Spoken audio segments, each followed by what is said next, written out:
There's nothing more un-American than commemorating the Confederacy. There's absolutely nothing more un-American.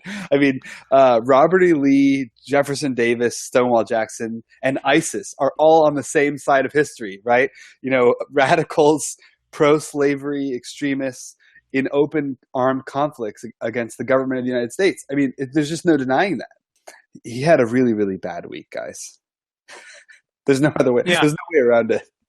Yeah, and that like whole you can't dump me, I dumped you first. That kind of response to those councils expanding was pretty funny and pathetic. and it was funny and pathetic. And guys, we're pretty good at playing the role of Nostradamus here on the pod, as you know. I mean, last week, did we not predict that Trump would have to end up firing Steve Bannon as basically, you know, trotting out the sacrificial racist lamb? Yeah. There's definitely a clear pattern in this administration of like when X goes wrong, fire person who's most closely related to X, you know, and it's just like happening over and over again. And, you know, there aren't many people left to fire, but, you know, he keeps replacing them and he can just keep firing them and replacing them. Yeah. And I think that's a good transition into, I think, the other big news item of the week, which was Steve Bannon finally got the axe. Yeah, I think that, you know, I think the connection between this firing and Charlottesville is something that maybe we can consider. I think there were kind of rumors that he might have been on his way out anyway, but that perhaps this event and his connection to the alt-right and kind of like white nationalism kind of helped speed up the process. I saw this really great photo of the early days of the Trump administration with Trump in the Oval Office. There was Mike Pence sitting in front of him, Michael Flynn, Reince Priebus, Steve Bannon, and Spicer and Spicer all sitting around him, and like they're all gone except for Pence.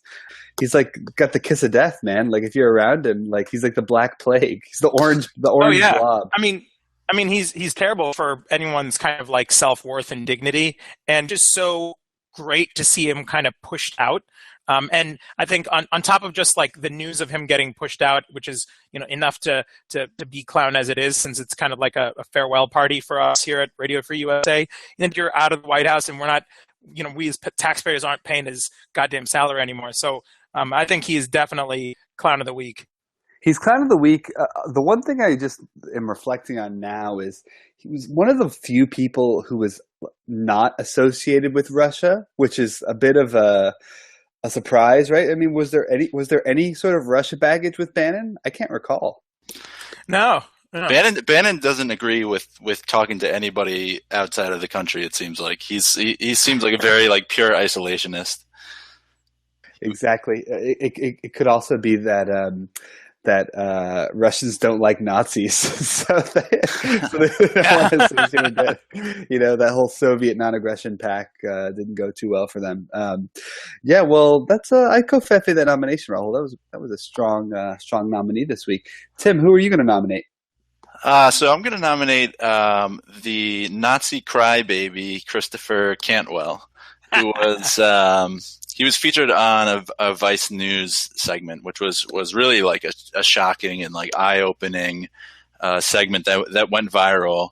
It was about the Charlottesville rally, and this journalist basically followed this guy around and was interviewing him over the course of the rally. So you kind of got an inside look at this guy's crazy ideas and the crazy ideas of the people around him. Within that, I get the sense that within that kind of like neo-Nazi community, they like victimize themselves, or they, you know, try to treat themselves as victims all the time. So it's almost like I think there's an element where that crying plays into their own narrative about themselves. Like the Nazis aren't watching that thinking like, oh my God, this guy's fucking crying. What's going on? It's almost more like, yeah, this is the struggle. You know, go on, brother. You could do it. Like that's how they treat each other, which I think is also kind of clownish. You know, this sort of self-victimization while trying to pretend you're superior to everyone else, and then also advocating like murderous tactics. if they're so superior, why are they chanting like Jews will not replace us? Like they're clearly Yeah, afraid why of are being they replaced. right? Why is there even a threat that they would be replaced if they're superior? And they're not very smart too. So, um, well, that's a solid nomination. I'm going to nominate your boy Alex Jones, previous winner of Clown of the Week, for this street interview. Did you see this, guys? He was in Seattle, trying to basically show his audience how like crazy liberals are.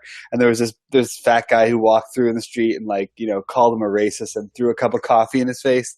And Alex Jones, of course, like flipped out, like, had a bit of roid rage.